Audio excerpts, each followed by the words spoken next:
Hey, howdy, and thank you very much for sharing some of your precious minutes out of your day with me. I got stories for you. Let's talk about liberals. I give liberals a hard time. I'm always saying things about them that are real, but they're kind of bad sounding if you're a liberal because they're dumb and they're so on, right? But you know what? It's not just about that. It's about what it does to us. There's an impact, right? There's an influence. So a couple of things need to be done with this because I'm solution driven. And what we need to do is share the message about liberals and their platform and what it is they believe in and how they present it, because so often it's just inaccurate with regards to that presentation. The delivery is such that they're kind of telling you something that's different than what they really mean.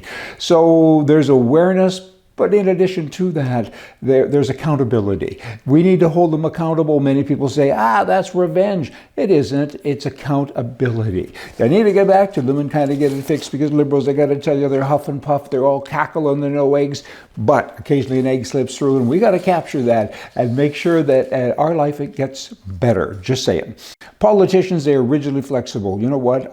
When it was apparent in 2024, in October, maybe September, when it became apparent that Harris could not win, her advisors came to her and said, you need to do this, and you need to say that the border, it's Trump's fault, and we're going to clean it up, and we're, some right-wing sounding things. And Harris played with that a little bit, but she couldn't pull it off because that was a obvious lie, but that's what politicians do. Back to that liberal thing that I started with. I mean, they start to say other things, and you can have my car, but you can't have the keys, but you get excited right away because you kind of think they're on your side of the road, and they're not. They never are. So all of her people said, hey, you know what? If we want to win, we have to do this.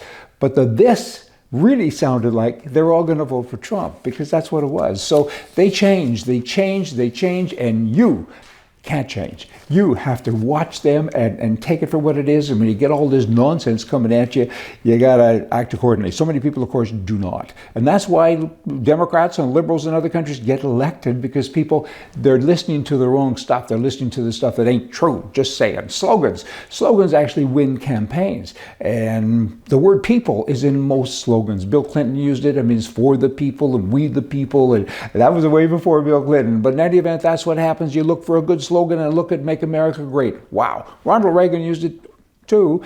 I think he actually created it, and Trump modified it, and he took it to the top, because now it's become a culture. Whereas Ronald Reagan used it in all of his wordage, in his speeches, he said, let's make America great again. It resonated with people, but it didn't become a movement. Trump did that. So many slogans in so many places, but here's one this one is horrible. You got to take yourself way back. You have to judge people by the backdrop of their time. So back in the 1920s, there was prohibition in America. You couldn't drink alcohol. People did, of course, but it was against the law. So you had a fellow running for president. His name was, Al Smith, and he was running in 1928.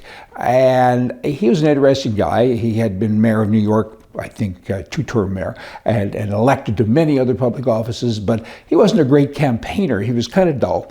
And he came up with some wordage that, again, back then, I guess people reacted to it differently, certainly, than we would today. But again, here's the picture. Boy, I'm really building up to this one, aren't I? Because, Mom, he said, hey, but here was his campaign, like billboards and everything. Keep in mind that you weren't allowed legally to drink, and he was in favor of legalizing alcohol. He was in favor of that. So his billboard said this: vote for Al Smith and he'll make your wet dreams come true. That's what he said. That might be the worst ever. He lost the election, and there you go. Now, it's been more than 6 months since are you keeping up? I'm jumping around here. I got stuff. It's been more than 6 months since the destructive fires in Los Angeles. I mean, it was horrible. Thousands and thousands and thousands of structures are burned down. More than 6 months later, fewer than 100 building permits have been issued for people to rebuild their lives. And now the governor comes along and says, hey, let me do it. I'll build hundreds of millions of dollars worth of multifamily housing.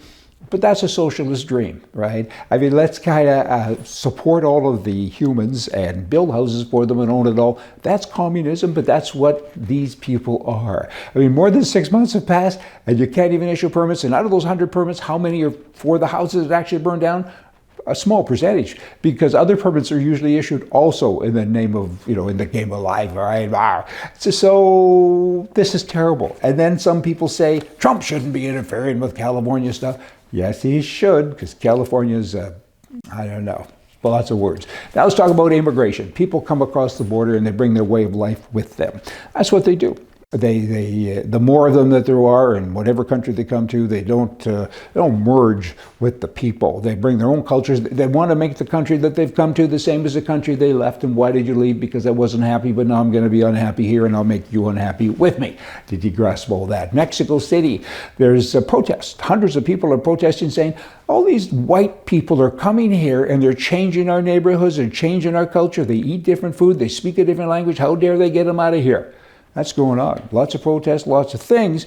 They want to defend their neighborhoods, cultures, and way of life. And you people, you outsiders, you are fundamentally changing the way we live, and we don't like it. Sounds familiar. Hey, I mean, you can add stuff to that. Now, here is the physician, doctor, for President Biden. They interviewed him just the other day, and they asked him questions, and here's the first question. Were you ever told a lie about the president's health?